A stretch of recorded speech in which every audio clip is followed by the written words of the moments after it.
Hi everyone, this is Jennifer Malone. I'm here as the coordinator for the Office of Advising and Student Success.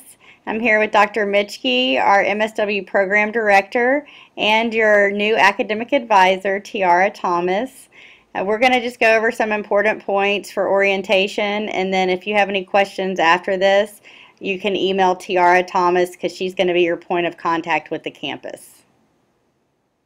Hi, this is Dr. Diane Mitchke. I'm the director of the MSW program. I just want to welcome you to the program and say how excited we are to have you starting with us. I wanted to give you a quick rundown of what your classes will look like. This semester, you should already know that you're enrolled in two classes. You should be enrolled in one here at UT Arlington. It's 6325. It's our advanced micro practice class. And you're in one face-to-face class at Angelo State called Direct Practice with Mental Health. These classes are going to give you your beginning knowledge of how to work directly with mental health clients, and will give you kind of those initial skills that will set you up for your specialization in mental health. Next semester, you're going to take Research and Evaluation 2, which is our advanced research class.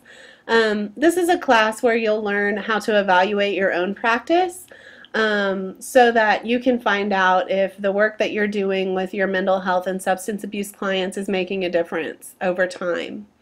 You'll also take Social Work 6389, which is Brain and Behavior. This is one of our integrated theory and practice classes. You'll learn about neuroscience and how the brain influences human behavior and how that works when we understand the mental health of our clients and their substance abuse issues.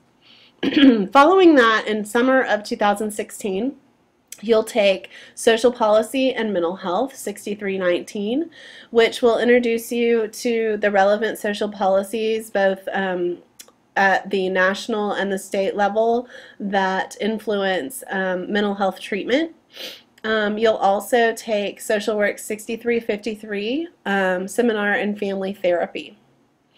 In fall 2016, so a year from now, you'll take your next integrated theory and practice class, which will be Social Work 6343.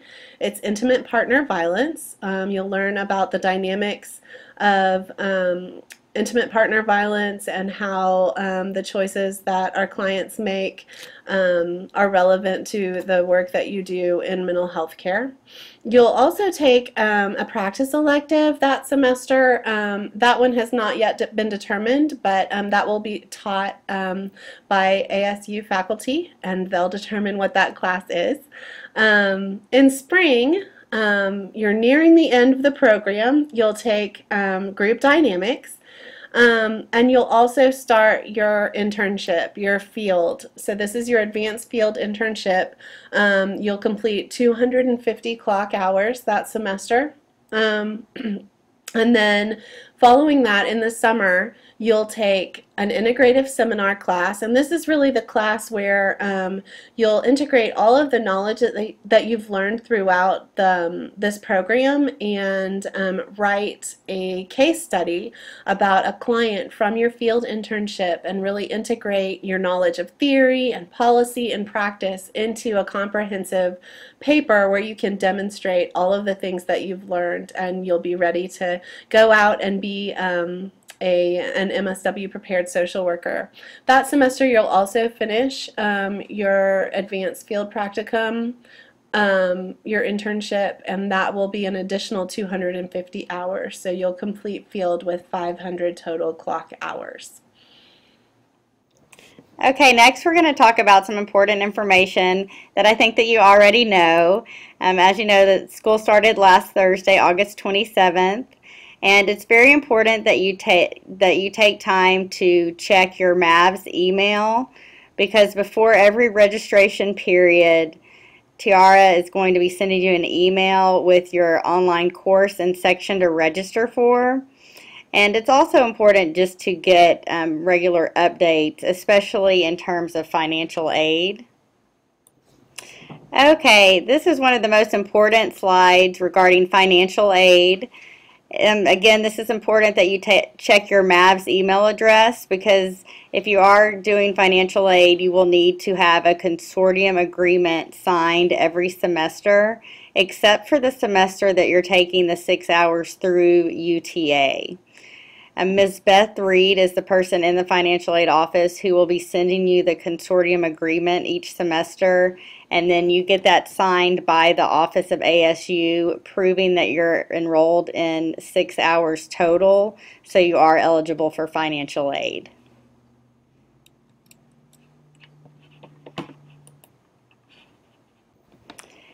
And as I'd already talked about with advising, it is required to be advised right before you start your first semester, which you've already been advised, and then right before you begin your last semester in the program.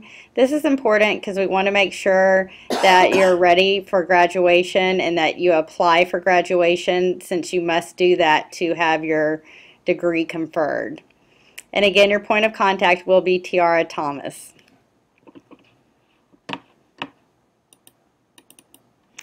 The next slide is the UT Arlington main home page, and there's 3 things I want to point out. On the top left corner, this is how you can get into your MyMav, which is important because that's where you register for your classes and pay your bill and see your academic information.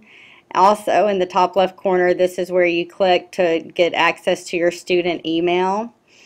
And then I also like to search for the academic calendar on this website, because that is going to tell you when classes start and end. The next slide is the School of Social Work website, and I just want you to be familiar with this, especially our MSW program manual, which goes over the policies and procedures of the program. I encourage you to definitely skim over that. Another thing is that I like about this website, it has contact information for faculty and staff. And let's see. Also, with the School of Social Work website, under current students, it has commencement information that will be important to you when you get closer to graduating. The next slide talks about the graduate course catalog, and I just put this on here so you'll know where you can find your course descriptions. And this is a very important slide regarding the library services. Our library is quite extensive, and I want you to know that we have our own social work librarian, John Dillard. And if you ever need assistance with finding research, you can always email him and say, I am working on a paper about ... and he will send you specific resource guides to help you get started. So definitely take advantage of the fact that we have our own School of Social Work librarian. On the next slide, we also have our own writing resource coordinator. His name is Dr. Chris Kilgore, and he's an excellent resource if you need help with any aspect of the writing process. He does Blackboard Collaborate appointments as well as online appointments, and he will read a part of your paper and give you feedback. He's especially helpful when you're writing that integrative seminar paper in that final class that you'll be taking your last semester. Definitely take advantage of his services. The next slide just gives you information about our Career Corner, which is on our School of Social Work website. And I like this because it's specific to social work. Dr. Pretorius used to be a career counselor, and she is the person who's in charge of updating this. It talks about resumes as well as interviewing and professional licensure. On the next slide, I wanted to just highlight one part of student affairs. We have an Office of Students with Disabilities, and if you need any kind of academic accommodations, you do need to get registered with the Office of Students with Disabilities within the Student Affairs Office. And I strongly encourage you to get registered, even if you think you might not need accommodations, just in case. This next slide is about our UTA bookstore, which is where you can go and type in your course number and section to find your textbooks. I imagine that you have already had experience with this, but I just wanted you to know that this is where you will go find your books. Okay, and we have an Office of Information Technology, which is the help desk, but also I am pointing this out because I encourage you to get remote access for your MAVS email to go to your cell phone. And you can do this by going to uta.edu/OIT, and that is where you will find the instructions on how to do that.